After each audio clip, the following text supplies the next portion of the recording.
Hey guys, so Great Scott Moments, and this is kind of an unusual one. It's how do you stay with Christ?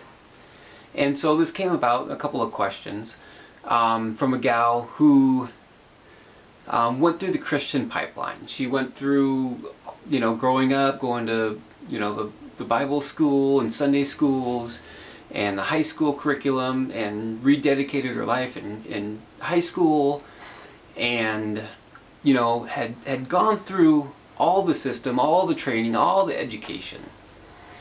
And boom, when she gets out into the middle of the evils of the world, and she's kind of on her own, without the community around her,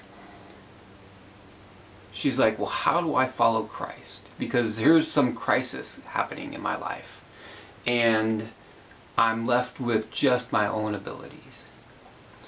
And we realize how utterly inadequate we are to deal with the crises.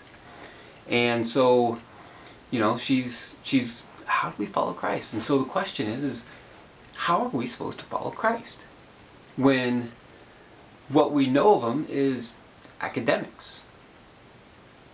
We read the Sunday schools, we can do our Bible challenge questions, and we can say all kinds of things. We have the correct doctrine, we have all this stuff, but you know what? Do we really hear from Christ? Do we really have a relationship where he speaks to us and we're constantly able to speak to him? Is our heart in that manner? Are we humbled? And sometimes a lot of us are. Sometimes, like I came to Christ when I was 25. Zero knowledge of the Bible. And it was very much of, God spoke to me. Very much of a mystical relationship at the beginning.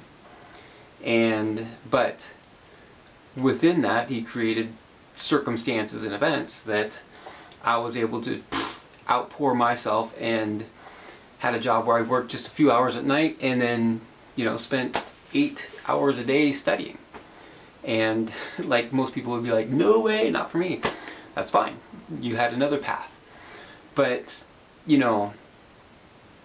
I needed both the mysticism and the knowledge. And it's interesting because, when we're asking, okay, how does God speak to us? He speaks to us through our heart. Okay? If we're hardening our hearts because of the traumas of our youth or crisis happening in our life right now, and we're like, okay, I'm just going to not let this, I'm just going to put these barriers, the hard-heartedness in my life because I can't handle it anymore, then you're not going to be able to hear from God. And you're not going to be able to get the wisdom and the revelation of what he's doing in your life right now. And you're going to be tossed to and fro. And it's going to be a lot worse. And so, how do we follow Christ? A, we do pray.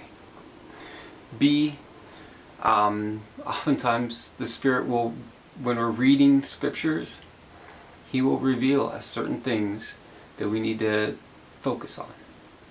And it may not always be relevant to what we are going through in our life right now. But give it time.